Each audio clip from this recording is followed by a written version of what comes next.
Right.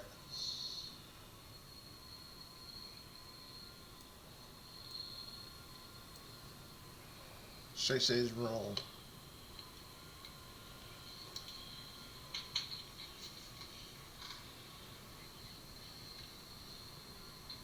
Right.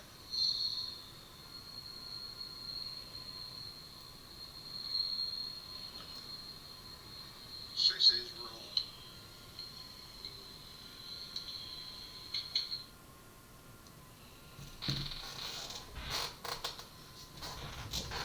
No, that was Dylan Brooks. That was Dylan Brooks. Hey, before we get going, I just got a surprise for you. We are now live streaming to YouTube. So we are live and going right now. Yeah, man. Your boy got it cracking. So, so we are now live on YouTube, and um, trust me, the show's about to be way, way better. We're about to put some music to it. I'm gonna work on it. I mean, we're going live to YouTube now. Right now it's live to YouTube. They are so now we're live. Everybody say hello. We say hello to the internet. So anybody, if you go to Big Sam and Nephews, it will show that we're live, and it has all the audio coming through for everything. So we're good. All right. So back to the conversation. I just want to let you know.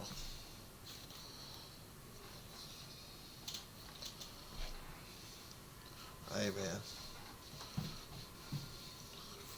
for now.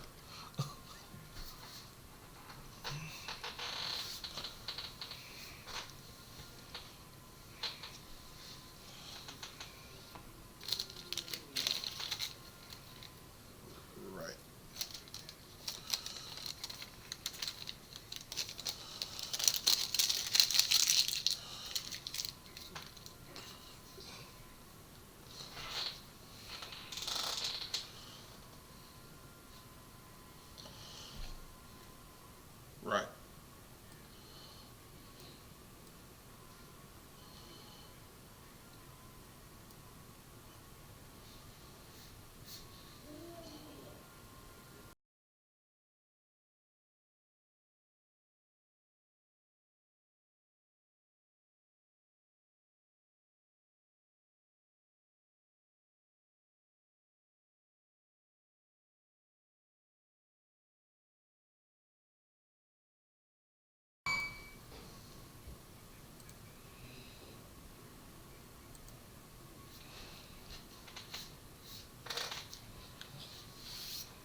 What?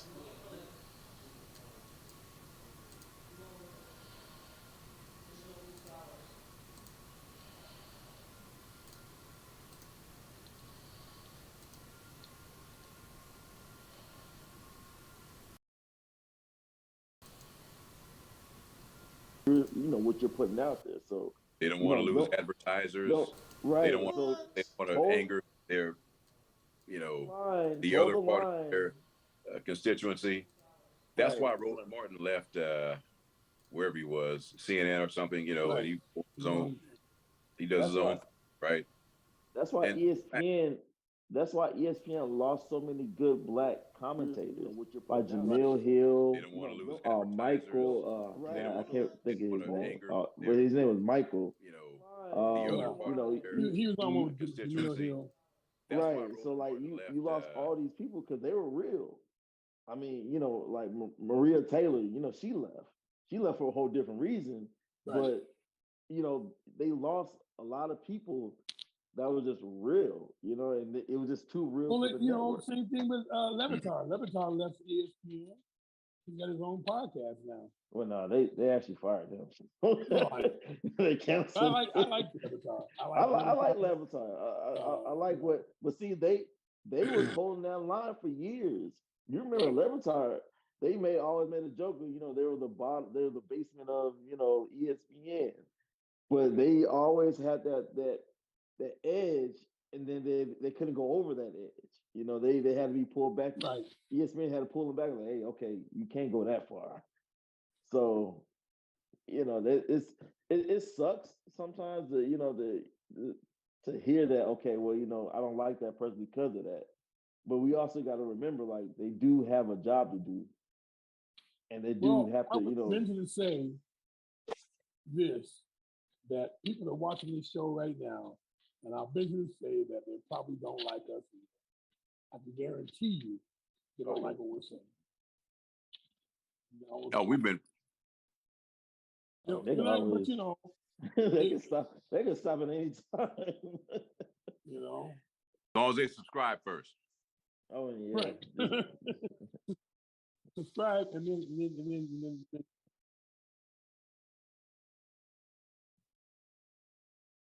right. Oh yeah. And we do. I say that in my mind every week. I say things to myself. I say, you know what? I want to do better the next show. Right. Whether I do or not, it's irrelevant. But it's just my own. These are always my own point of view. But I say this to say that I was on radio back in Minneapolis for like 22 years and did sports. So and I had sponsors. I had a couple every week. I had a couple different sponsors for almost the whole duration of my time. And then a couple times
issue for the front office though, because if you're telling me that you don't have enough money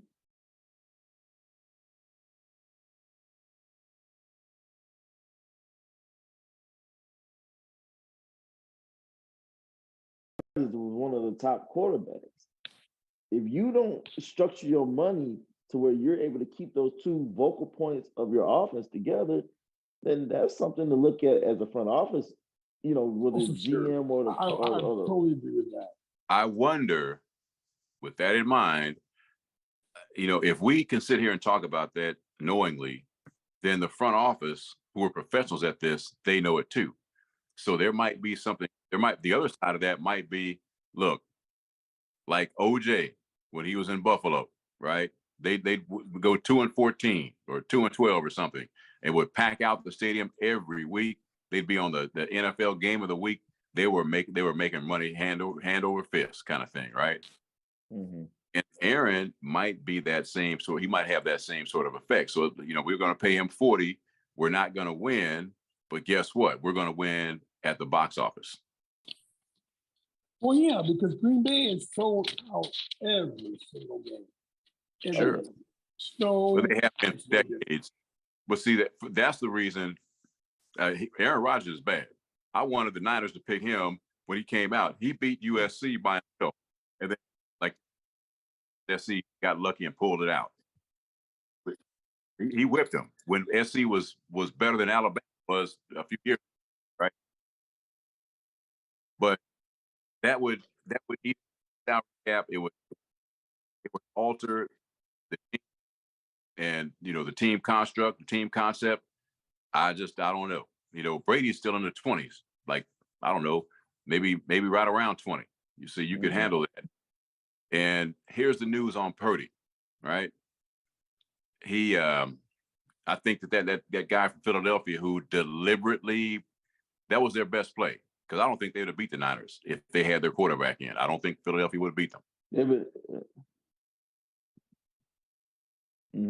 Yeah.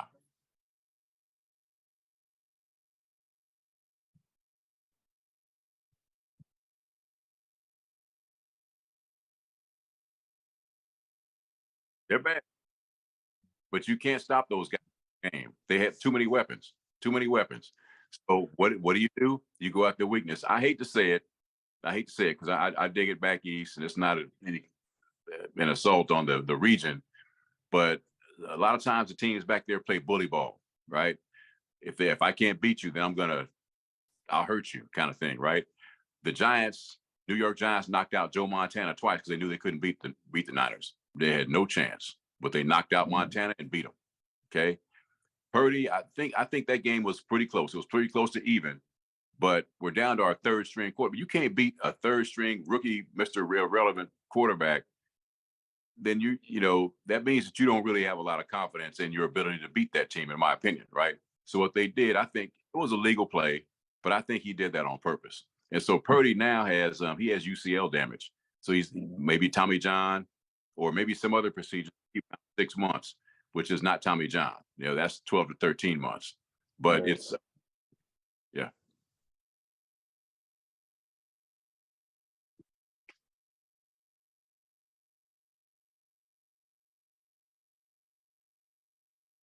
Take 12 to 13 months.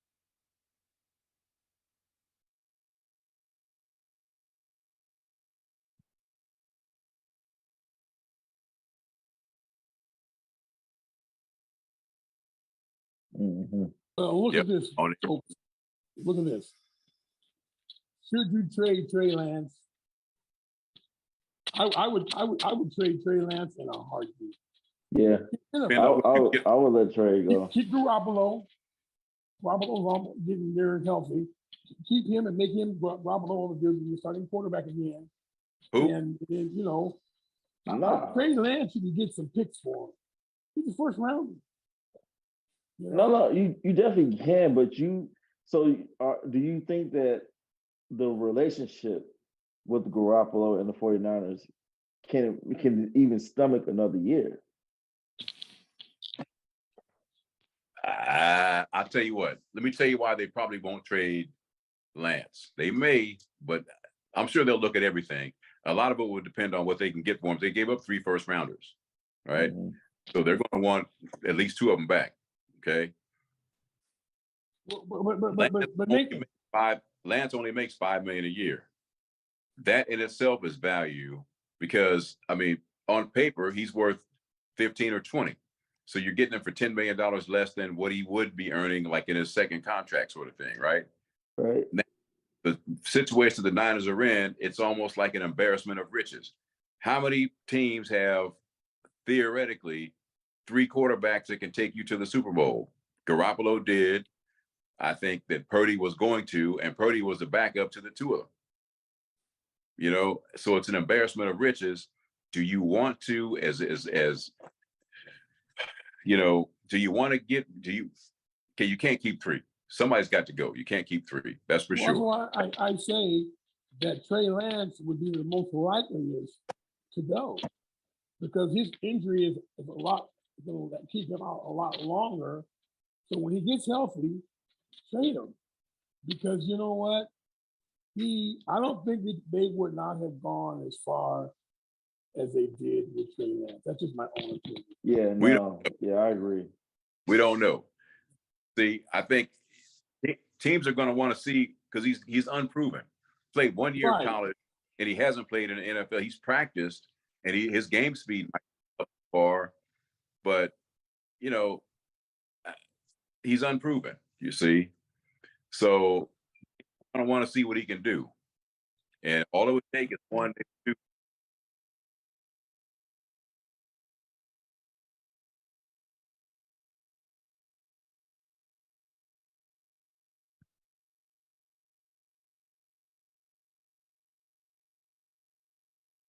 Well, see, Trey Lance he's got material to work with now.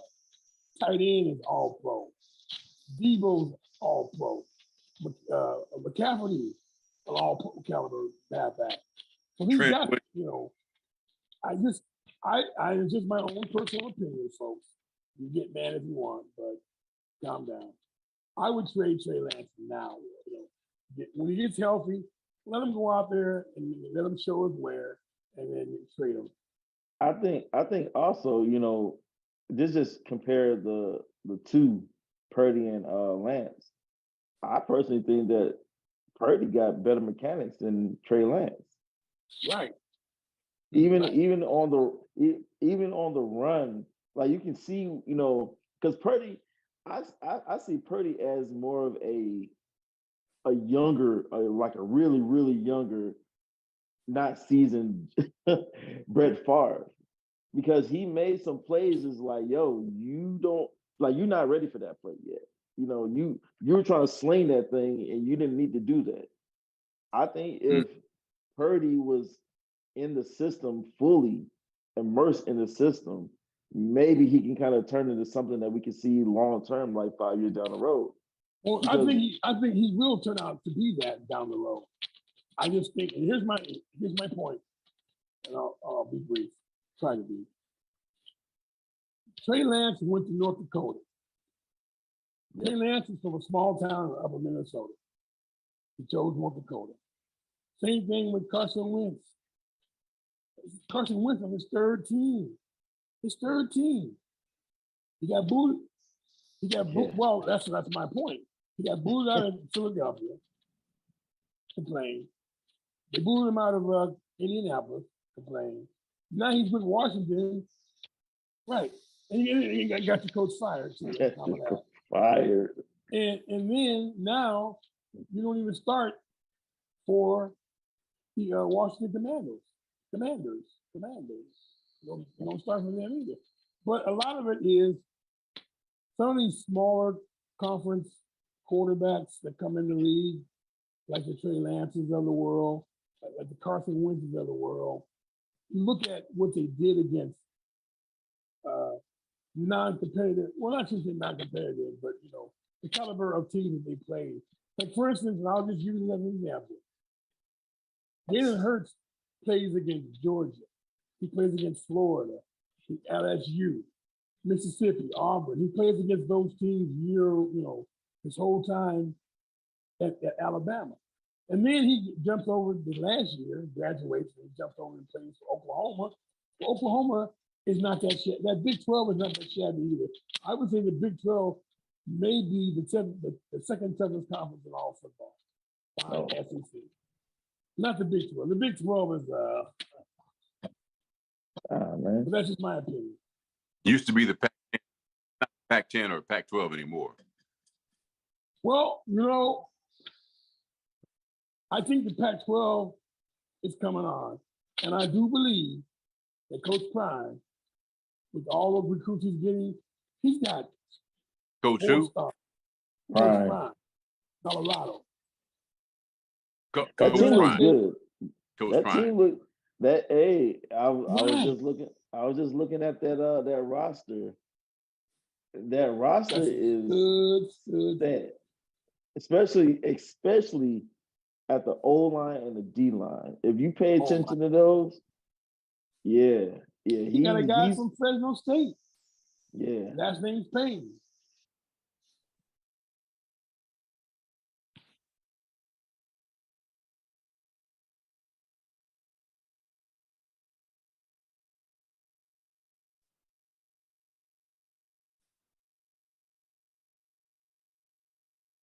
He's right about that. Yeah.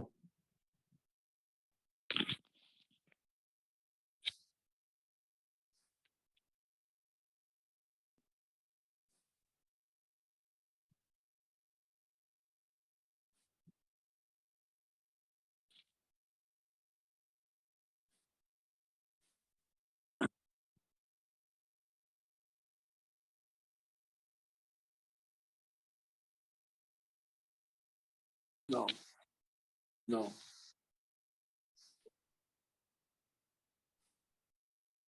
And why would you not want to play for a coach like that? He's got an all-star staff. He hired the ex-coach for the Vikings. Hired him, an NFL coach. Yeah. Not children. Yes. Oh no. They just got rid of him last year. And the other guy, I can't remember his name. But anyway, they hired him on. But Dion knew him back when he was a defensive halfback coach for the Dallas Cowboys back when Dion played for the Dallas Cowboys. But you know, you've got, plus Dion's a leader, man. He's a leader. You can hate him if you like, but he's a leader. He knows what he's doing. He has a plan. He went down and did some miracle work at State. Where was it? Jackson. Yeah. I mean, they became relevant like overnight. So at a big school, I think he's gonna do some damage at Colorado.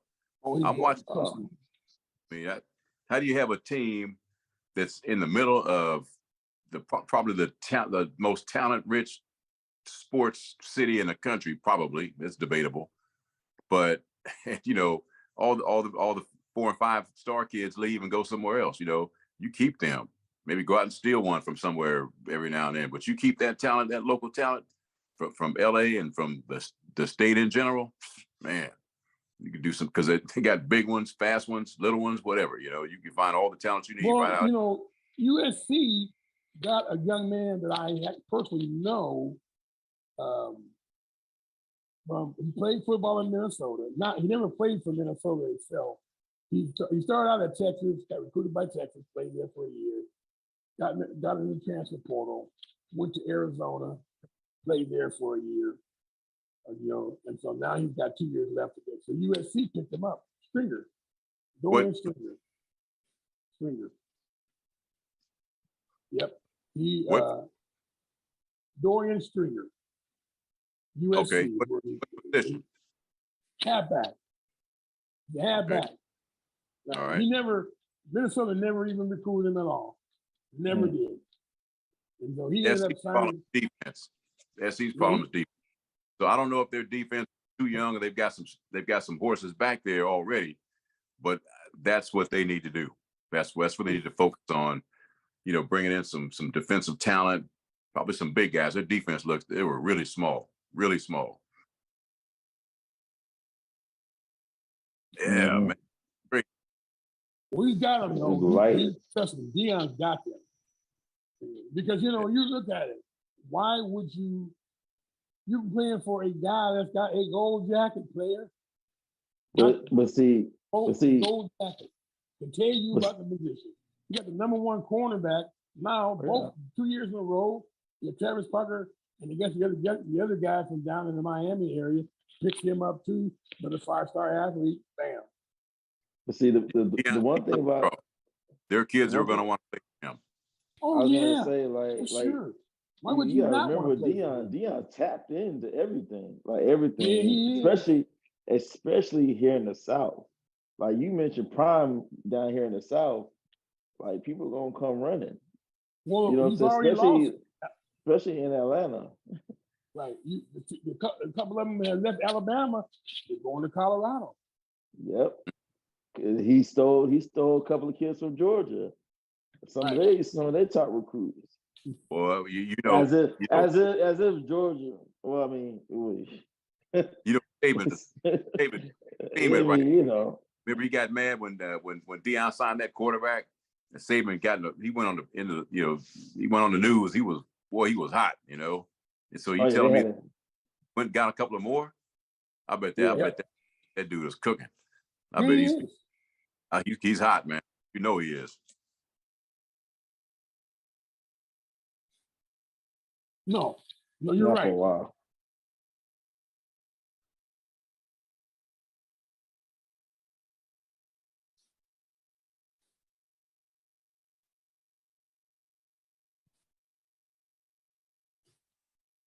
The Cincinnati's and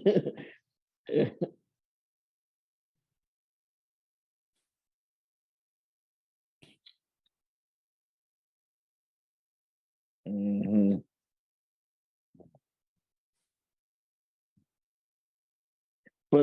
But I think that's gonna make it. I think that's gonna make college football even more entertaining now, because now we're not just harping on Georgia or Alabama, like, because I get tired of top 4 teams. Like, you know, being here in the South, all we hear is what? Georgia or Alabama. So how looking for time? So now you're expanding to where now you got to pitch into everybody. It's just like the March Madness. Like we don't really know who on any given Thursday or Friday or Saturday who's going to get knocked off in the tourney. You just got to sit back and watch. One dominant team anymore. You know, years ago, UCLA was the cream of the crop. Well, I tell you what, I found this out the other day. Marcus Johnson is not in the Hall of Fame. The great Marcus Johnson did not make the Hall of Fame, not in the Hall of Fame. He's in the College Hall of Fame, but not the NBA Hall of Fame. He's out. Not in. That's kind of surprising. That's a travesty to me. He should have been in. Should be in. Yeah. You know, that went across my mind.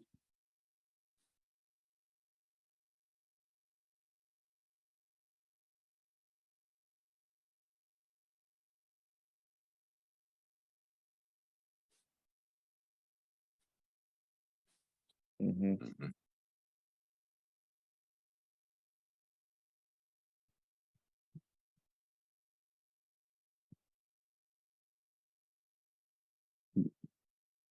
Dame Lillard, yeah.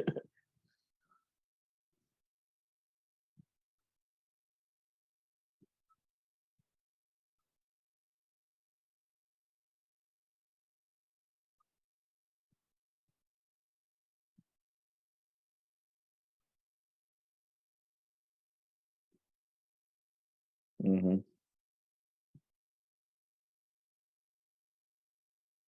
Right. You know, I think that this is the way that it should be, because, you know, in baseball, a long time ago, they used to call it the reserve clause. The guys would get 1 year, and there was no free agency because it was like we're saying that, yeah, Americans have the right to do what they do their wills, right? Do what they want. But in this case, we have a reserve clause, like that's an extra special contract that doesn't allow people to go work for somebody else, because baseball is its own. They would use some fancy language. Baseball is its own separate entity, et cetera, et cetera, et cetera. So whatever. That's all BS, right? Thank you, Kurt Flood. Thank Kurt Flood for that. Boy, these dudes ought to, man, oh man, You should thank Kurt Flood for that. Oh, man, and send his family, boy, his great grandkid, not one. You talking about a travesty? Okay. Kurt Flood probably was one of the top 5 greatest center fielders of all time. He could play some. He was good offensively too. Right, not in the Hall of Fame. See, baseball Hall of Fame, which is really the Hall of Fame that matters the most. I won't say it's the only one that matters, but it's the one that matters the most, right? It's the biggest, most prestigious Hall of Fame. Okay, there are a lot of travesties. Okay, there are some guys who I believe were on the juice that are in, where some guys that were on the juice have been left out. Okay, I mean, either all in or all out. That's what I say. Now there are a couple of guys that went on a personal home run barrage. They were competing with each other. We don't know what they would have done had they never used juice, because they started so early in their careers. But a guy like Bonds, in my opinion, Bonds was a Hall of Famer long before the steroid era. He was a guy had 7 MVPs. Well, he got like 4 of them late, but even before then, he had 3. He had like 300 or 400 home runs and 350 or 400 steals. If he retired right then, he'd have been a first ballot guy, right? Had a weak arm, but was a gold. He won he won Gold Gloves all the time, and that arm was weak as hell. But he played left field like a shortstop, and he had a super fast release, and he'd get it, and he was accurate. He'd get it there, right? So yeah, it's a travesty, in my opinion. It needs to be fixed. I think Pete Rose should be in. Dick Allen should be in. Oh my God. Well, exactly. That's my thing, is that you look at Barry Bonds' case, right? Was he the nicest guy? No, he was not. He was a JERK. But it doesn't stop him from still being in the Hall of Fame. He can play some ball. Right, and he had already had 7 MVPs before, and steroids used to be legal in baseball. It was illegal. It wasn't until you think about it, Barry Bonds played the same time that Sammy Sosa and Mark McGwire played, right?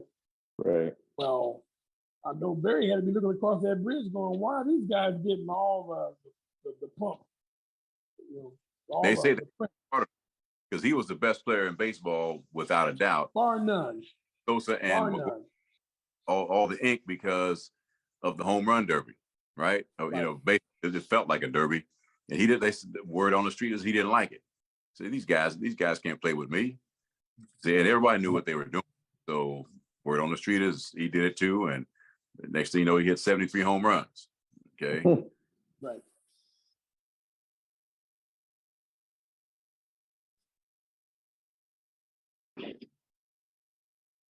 Right.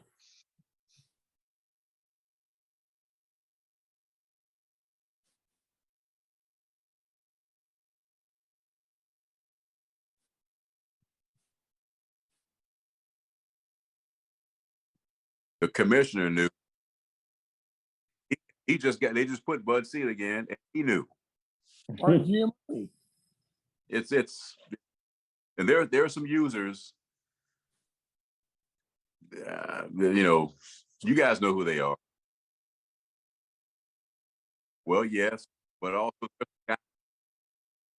there's some guys that everybody knows uses that have been put in a Hall of Fame in the last 10 years. So it's a double standard. What I'm saying, it's a double standard, right? Oh, for sure.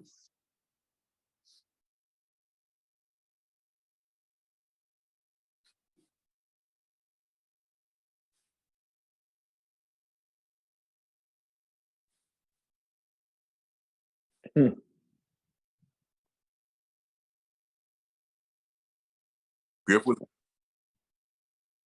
Griff was good. Griff was good.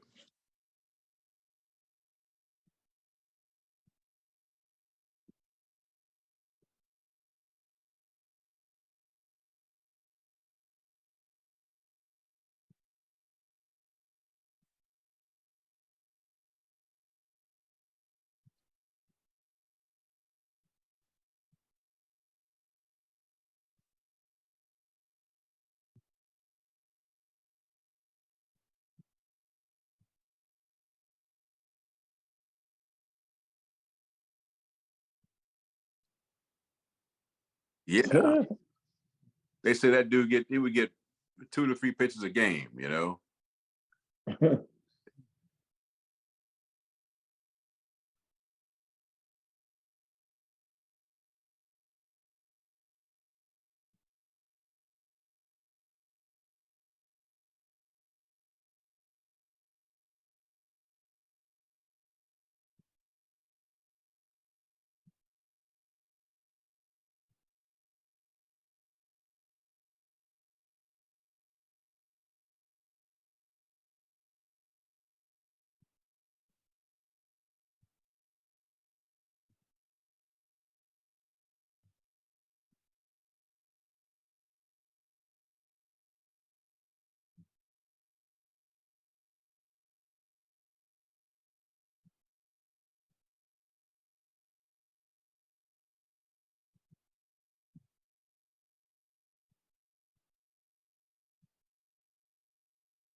Quite possibly the best offensive player. I mean, you know, you talk about the best ever. That's an elite list. You know, that's Hall of Famers of Hall of Famers. You know, like best hitter. A lot of times people they probably start with Babe Ruth, but most people would say Ted Williams, a better pure hitter. Ted Williams. You know, I mean, some way old timers like Honus Wagner, guys like that, but people don't know them anymore. But Well. Go ahead. I think Barry, you gotta put him in there. I mean, especially factoring in they wouldn't pitch to him, and he still did what he did. They would not pitch to the dude. You know? Yeah. Mays, yeah. Right? Yeah, he was bad. He was all kinds of yeah. So it's a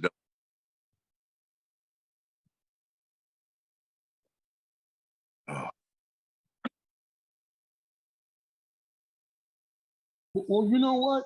Just really, most, really briefly, I can remember as a child that Willie Mays came to Sacramento to William Land Park with Joe Black, the pitcher for the Dodgers.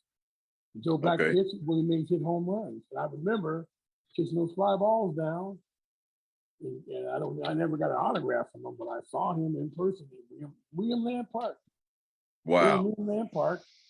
And I don't know who paid for it or whatever, but I just remember that it was phenomenal to me watching the great one. And he wasn't that tall. He's about 5'10", Right. and he wasn't that big. He wasn't ripped like a Barry Bonds was, but he just and Willie Yeah. Mays even said that he was a better basketball player than he was a baseball player. Mm. And he was also his high school quarterback. In high school, he could throw 70 yards. That was just a phenomenal inclusion of an athlete. But they never talk about that. They never talk about that. They want to.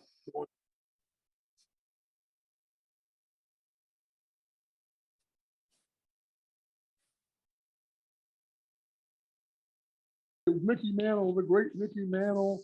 Mickey Mantle was a drunk. He could play. He was good. But he was good, but he wasn't no Willie Mays. No, I think I say 2 things about Mantle, and I really didn't see Mantle. You know, I grew up out here on the West Coast, and he was just a little bit before my time. Because when kids are a certain age, they want to go outside and play, and have their own fun rather than watch somebody else play. So I kind of miss Mantle. I didn't see much of Mantle until he was an old guy, but he's one of the greatest. I think there are two things that keep in mind with him, right?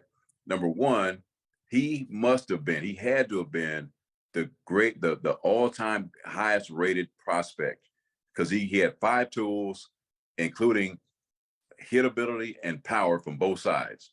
Right. Thunderous both sides. That's you just don't, even he has more power from one side, and a lot of times he'll be a better hitter from the other side. But he was like 300 hitter and hit, 250 or like almost 300 home runs from both sides, sort of thing. He ran like the wind. He had a shotgun for an arm, and he played great defense. And okay, that's the prospect stuff. The other thing about Mantle is he played his entire career on one leg. He blew out in his rookie year in the World Series on a routine fly ball in the World Series. Guess who hit that routine fly ball? One guess. I'm sorry, what was that question? When Mantle blew out he stepped in a sprinkler.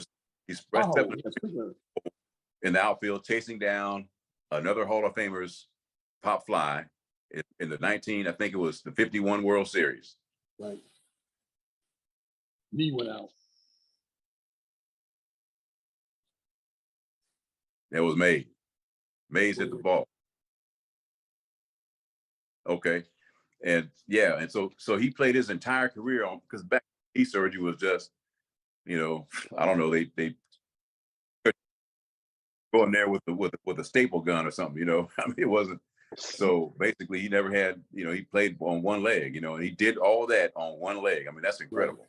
He was great. He's if only players. I think that Mays would be the other one, including, the guys that went to World War II. And I'll be brief with this because we're short on time. But Mays, I say, is the greatest there ever was. In theory, even greater than Bonds. And Bonds was, how do you ever say that somebody's better than him? The difference is Mays played 22 years. He played all of his home games in 2 of the most impossible parks to go deep out of. 460 feet to center field. Normally it's 400 to 410. Okay. Then he came out here and played in windy Candlestick that used to knock home runs down. He used to knock McCovey's home runs down. That dude would hit some astronaut shots that would get knocked down by the wind. It cost Candlestick, it cost him probably 150 home runs. I bet the Polo Grounds cost 50. That means he would have hit an extra 150 to 200 home runs. He hit 660. Now factor in that he 2 prime. He would have hit 800 to 900. Nobody wants to believe that because that seems like an impossible number. But I watched every game, or I listened to every game on the radio because I just did. And the thing is, he missed 2 prime years. 2 prime years due to conscription. He got drafted into the Army, and he got stationed in New Jersey somewhere. So he missed 2 prime years. That's 35 to 40 home runs. So that's an extra 70 to 80 plus those 150 to 200 that he had hit if the wind hadn't knocked him down. Like he played great, but he played in a home run giving park, right? He got some home runs because Atlanta is thin air and high altitude, Right. So it was Mays, man. It was Mays. Best ever, in my opinion. And the other thing too, and I know we got to go, but Alabama put out some great baseball players. The state of Alabama. Tommy Agee, Alabama. Henry Aaron, Alabama. Wayne Mays from Alabama. Billy Williams. Alabama. Alabama. Yep. So you're right about that, because I used to go to Candlestick Park and it was just like, oh my God, it was a marvel. It was a marvel to watch Willie Mays.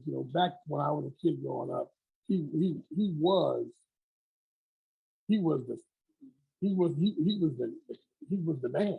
He was the man. Everybody wanted to emulate him, even as a child. I could never catch the basket catch.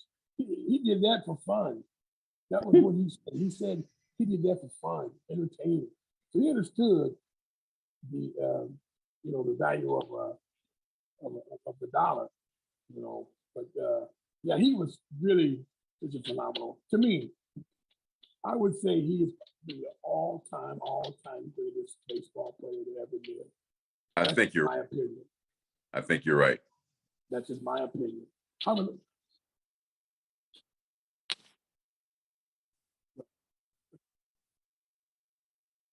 Oh, that would be me. Oh my God. Well, but Barry Bonds, don't get me wrong, he was phenomenal too, but not like his, not like his grand. Right.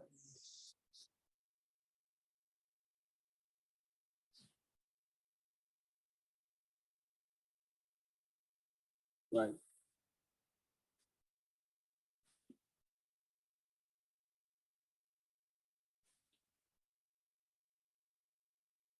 No. No.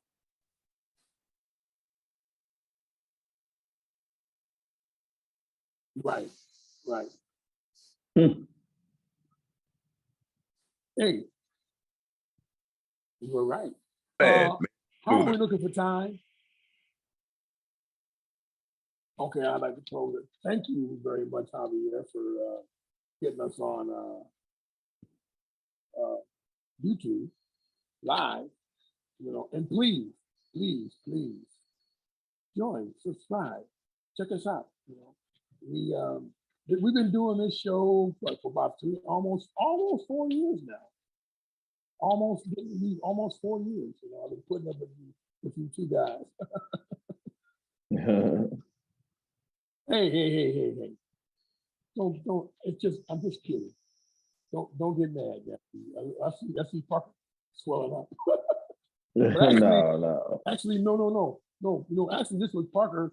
It was Parker. You remember? I was on vacation in Atlanta, and I said we should start. We should do a podcast.